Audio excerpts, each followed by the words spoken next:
Et vous savez que les réseaux sociaux peuvent avoir toutes sortes d'influences, partir toutes sortes de tendances. Eh bien, imaginez-vous donc que le nombre de baptêmes chez les adultes, les jeunes adultes, a littéralement explosé à Québec et à Montréal. On va aller en parler tout de suite avec Geneviève Lajoie du Journal de Québec. Bonjour Geneviève. Bonjour. Donc, on peut comprendre que si le nombre de baptêmes a explosé, c'est entre autres en raison de l'influence sur les réseaux sociaux?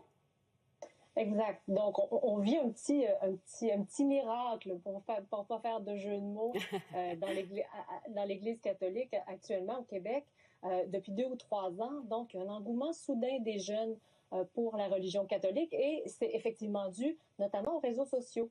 Il y en a beaucoup qui sont happés par l'Église sur les réseaux sociaux, qui voient passer des choses. C'est vrai que l'Église est de plus en plus présente sur les réseaux sociaux, de toutes sortes de façons. On peut trouver toutes sortes de choses maintenant. Il y a énormément de prêtres influenceurs. Tu peux trouver des quiz de prière ou même un coach du carême pour les nuls, sans parler de groupes WhatsApp de prière. Donc, il y a vraiment une multiplication de l'Église sur les réseaux sociaux. Elle s'est vraiment emparée des codes de la jeunesse et ça fonctionne pour le moment. Oui, parce que ces jeunes-là n'ont pas nécessairement des parents qui sont croyants. Exactement. Justement, les jeunes que moi j'ai rencontrés souvent me disaient, ben moi, ma famille n'est pas croyante, et à un moment donné, j'ai été curieux. Je voulais savoir, donner un sens à ma vie. J'avais certaines questions, et c'est à ça que répond l'Église en ce moment. Donc, là, ce qu'on remarque, donc, pour les baptêmes de jeunes adultes et d'adolescents, à Québec, vous voyez, il y a quelques années, en 2023, il y en avait 17 qui se faisaient. Puis ça se fait une fois par an à Pâques. Et cette année, il y en aura 90. L'an passé, il y en a eu 104. À Montréal, ça a explosé. On en aura 225 possiblement ce week-end. Donc, c'est vraiment une tendance à la hausse. Est-ce qu'on peut dire que c'est rassurant même de voir que ces jeunes-là, même si les jeunes, on parle de vingtaine, trentaine quand même? Oui, tout à fait. Donc, on parle d'adolescents et d'adultes, de jeunes adultes. Est-ce qu'on peut dire que c'est rassurant? Rassurant, ben écoutez, c'est sûr que moi, ce que j'ai découvert, je suis débarquée un jeudi soir à l'église Saint-Thomas d'Aquin à Québec. Donc, c'est à un jet de pierre de l'Université Laval. Donc, c'est un endroit où il y a beaucoup, beaucoup de jeunes. J'ai vu une église bondée de jeunes, différents groupes. Il y avait des curieux d'abord, des gens qui étaient là pour la première fois. Et donc, il y a des bénévoles qui s'occupent d'eux et qui répondent à leurs questions. C'est des gens qui veulent qui ont des questions existentielles, ils veulent savoir pourquoi ils sont là. Ensuite, il y avait des gens qui étaient beaucoup plus avancés et qui étaient donc déjà dans les démarches pour se faire baptiser. C'est des démarches qui prennent vraiment plusieurs mois.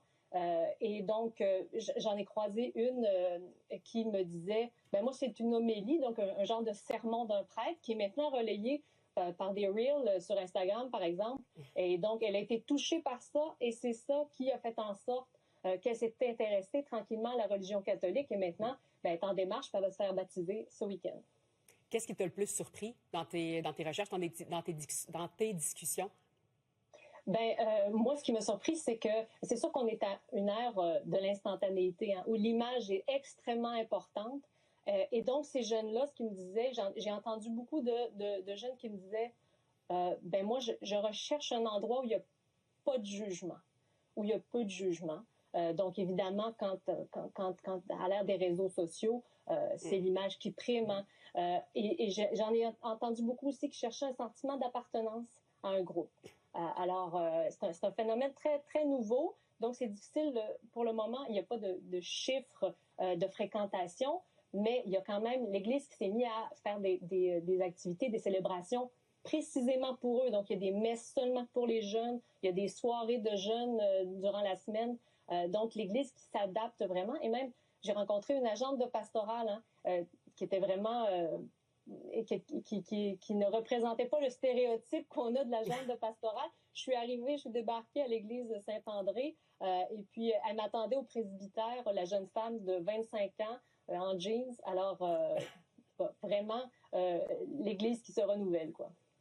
J'ai une dernière question. Je ne sais pas si tu vas avoir la réponse, mais est-ce que ça va venir, tu penses, presque instantanément avec des mariages à l'église? Est-ce que ces gens-là vont vouloir aller plus loin?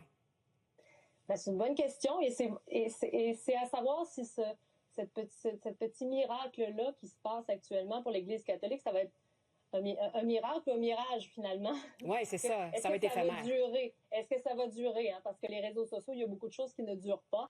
Alors, possiblement qu'on verra dans les prochaines années si effectivement ça se traduira par plus de mariages ou plus de célébrations à différents niveaux de la vie. Là. Donc, pour le moment, on ne le sait pas. C'est vraiment assez nouveau comme phénomène. C'est vrai que la plupart des tendances sur TikTok, sur Instagram, c'est souvent éphémère.